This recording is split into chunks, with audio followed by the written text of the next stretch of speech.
Bom dia, meus irmãos, mais uma vez, que bom estarmos na casa do Senhor para mais uma mensagem na palavra do Senhor. Eu quero primeiro agradecer aqui aos pais que têm trazido seus adolescentes para a nossa sala. A classe estava cheia hoje e eu falei para os adolescentes, essa é a sala de adolescentes mais bonita da igreja. Aí alguém falou assim, mas pastor, só tem a gente. Mas continua sendo linda. Aí eles ficaram felizes.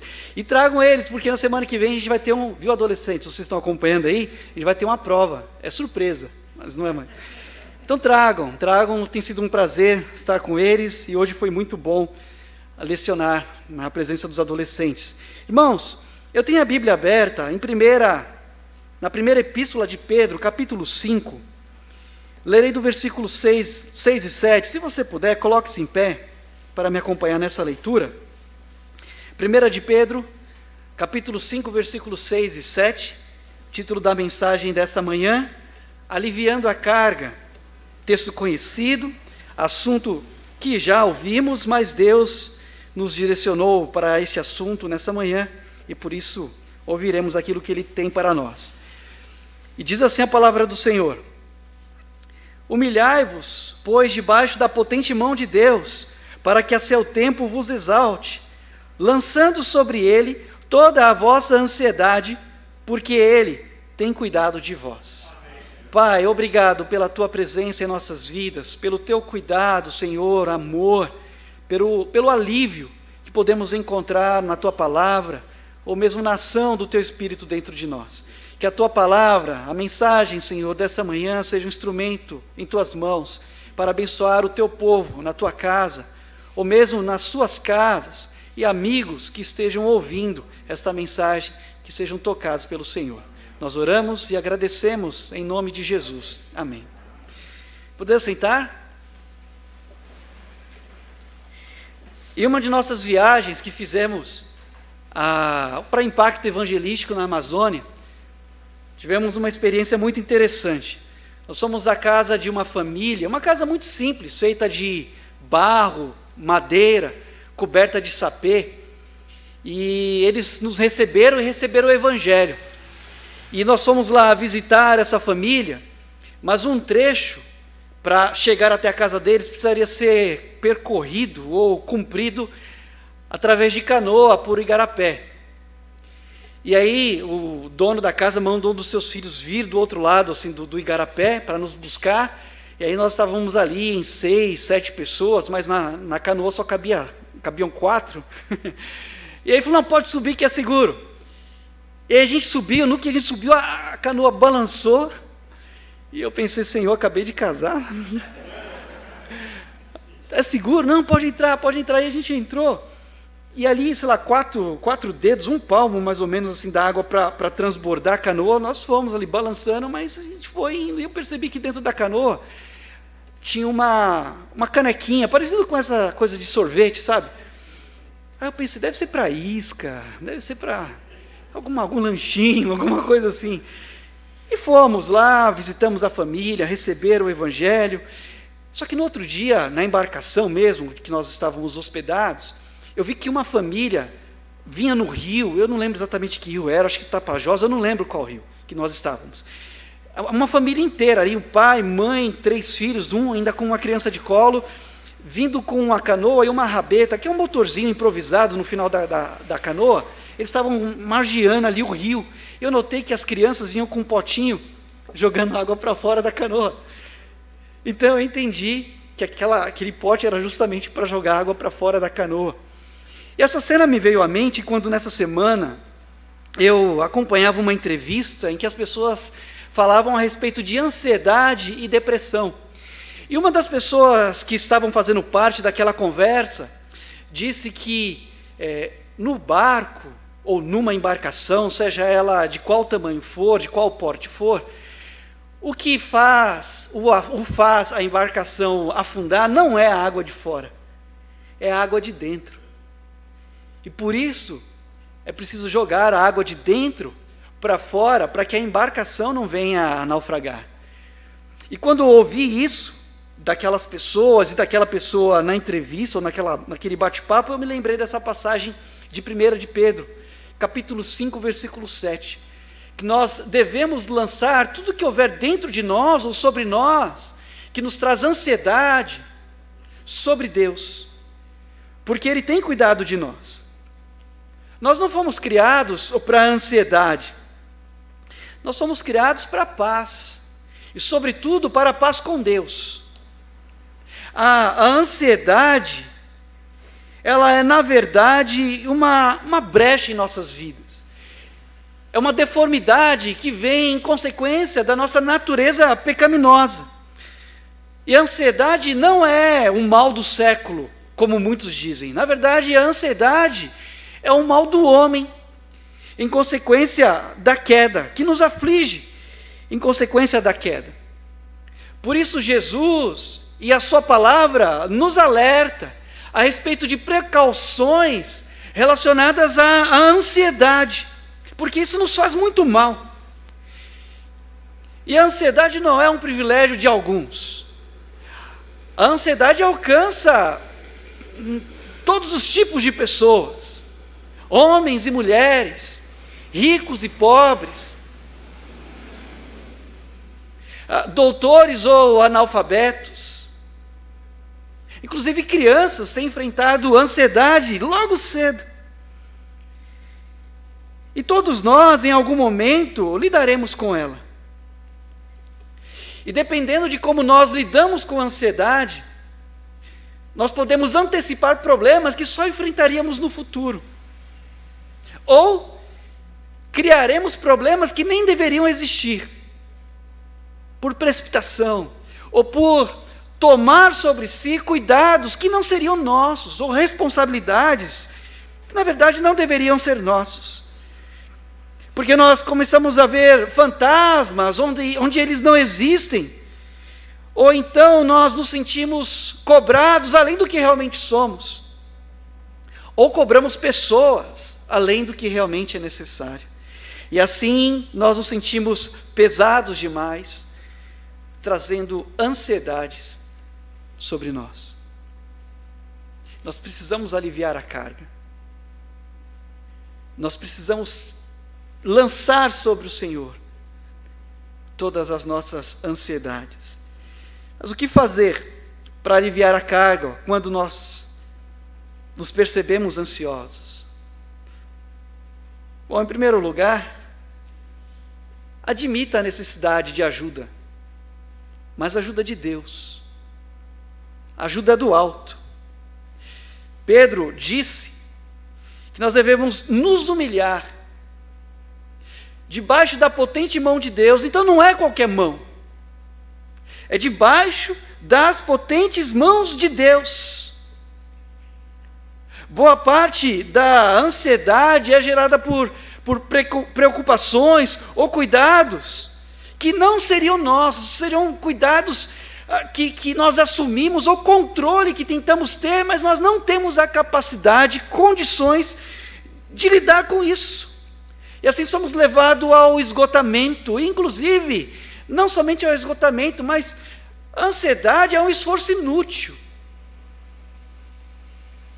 É por isso que Jesus nos alertou para este ponto, dizendo: e qual de vós poderá, com todos os seus cuidados, acrescentar um côvado à sua estatura? Outra tradução diz: qual de vós, por ansioso que esteja, pode acrescentar um côvado ao curso da sua vida? Mateus 6, 27. Homens e mulheres absorvem problemas que na verdade nem seriam deles. Homens e mulheres, como já disse, veem fantasmas onde não existem e começam a afundar por carregar peso demais sobre os seus ombros, e chega a um momento de enfrentar colapso. E o texto nos diz: humilhai-vos, busquem a ajuda de Deus, não tenham sobre si ansiedade nenhuma, mas lancem tudo sobre Deus. E seria uma atitude No caso, a humilhação, ou ser humilde, ou ter humildade, seria assim, uma atitude que brota do interior, descrevendo uma pessoa que confia mais no Senhor do que em si mesmo, uma pessoa que sabe que é Deus o único que de fato pode aliviar a sua carga. E é impressionante como Deus, sendo o Todo-Poderoso, não fica impressionado com aqueles que têm discursos prepotentes. Deus, sendo todo-poderoso, Ele resiste aos soberbos, mas dá graça aos humildes. Ele está lá pronto para responder àqueles que com humildade, com aqueles que reconhecem que não são autossuficientes, buscam a sua face, pedindo socorro, pedindo alívio. Em segundo lugar, para aliviar a carga, quando nos percebermos ansiosos, recorra à oração. Não subestime o poder da oração. Ansiedade, literalmente, significa divisão, mente dividida, distração. É quando uma parte de nós luta ou se opõe ao todo. É quando os pensamentos correm cada um para uma direção e aí ficamos divididos, corremos para tantos lados.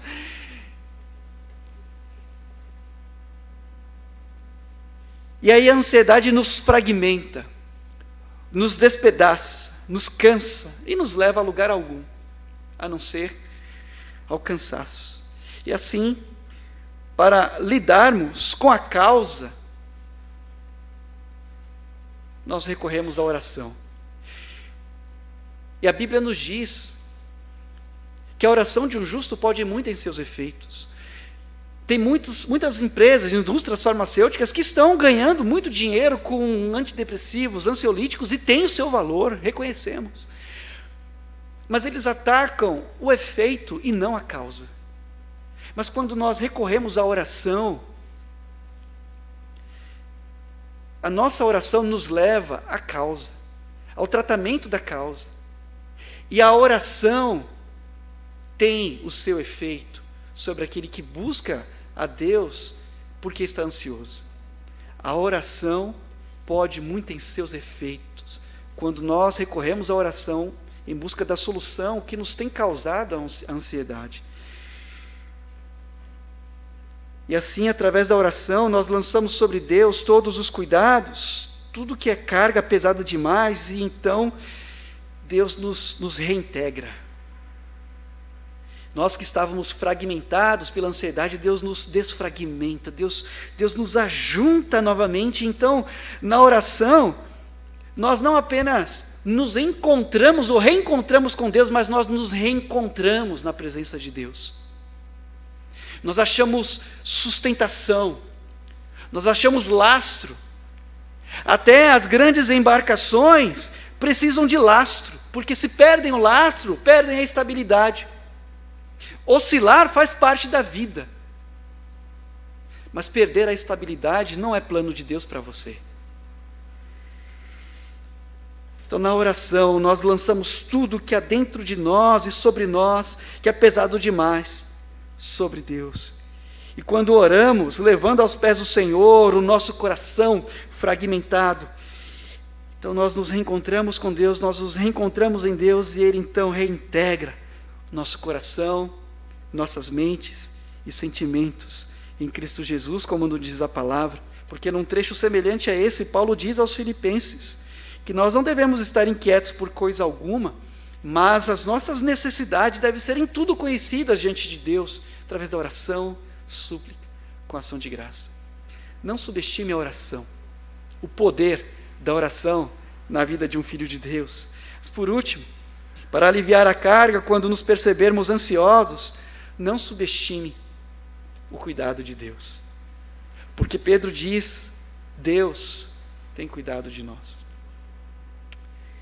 Uma frase atribuída a Shakespeare, não sei se é verdade, mas li na internet que era, diz assim: depois de um tempo você aprende que não importa o quanto você se importe, há pessoas que simplesmente não se importam.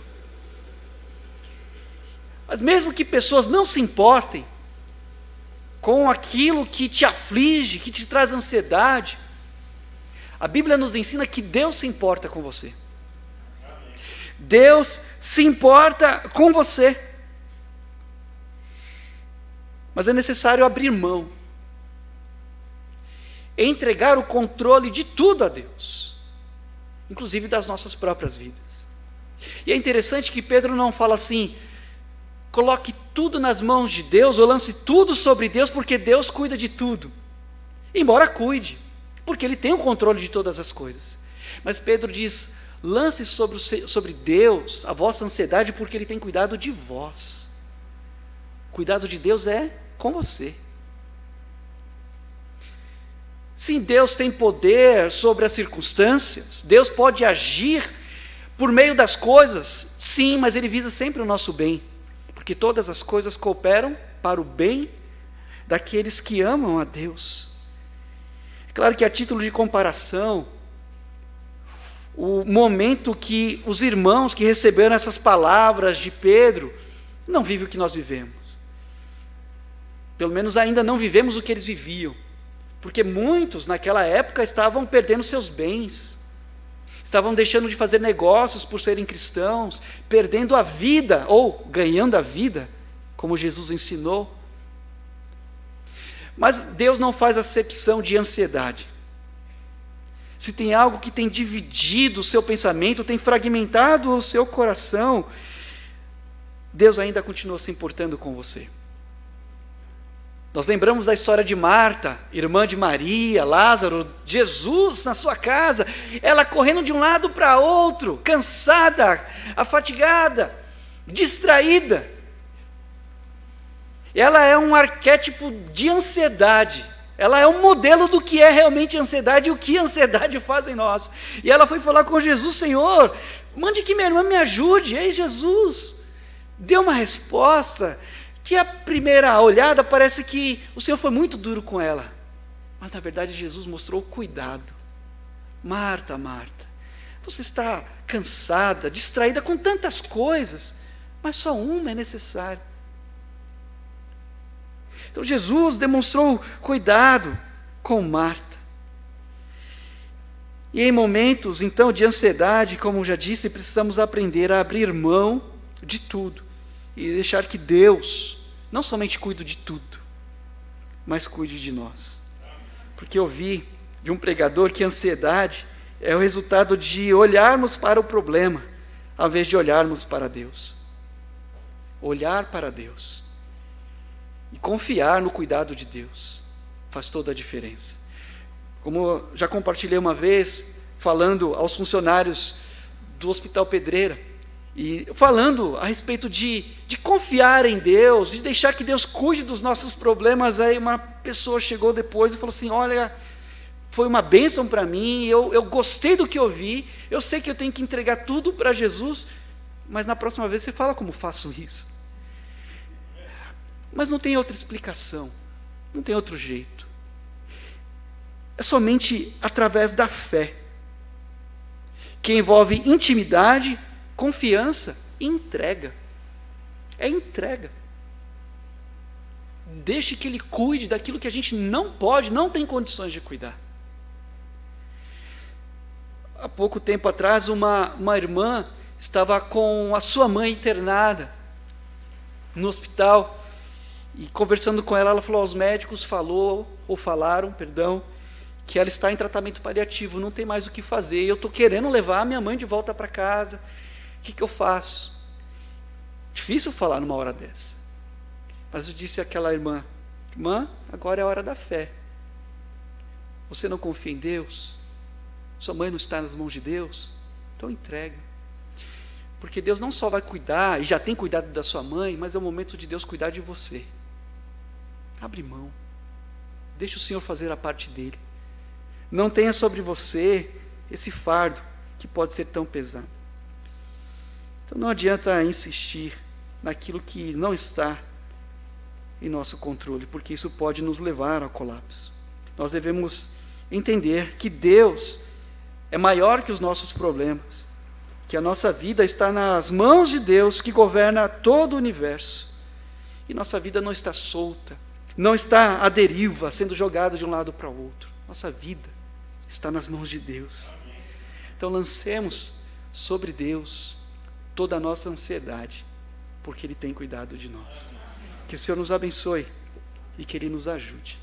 Em nome de Jesus. Amém. Pastor.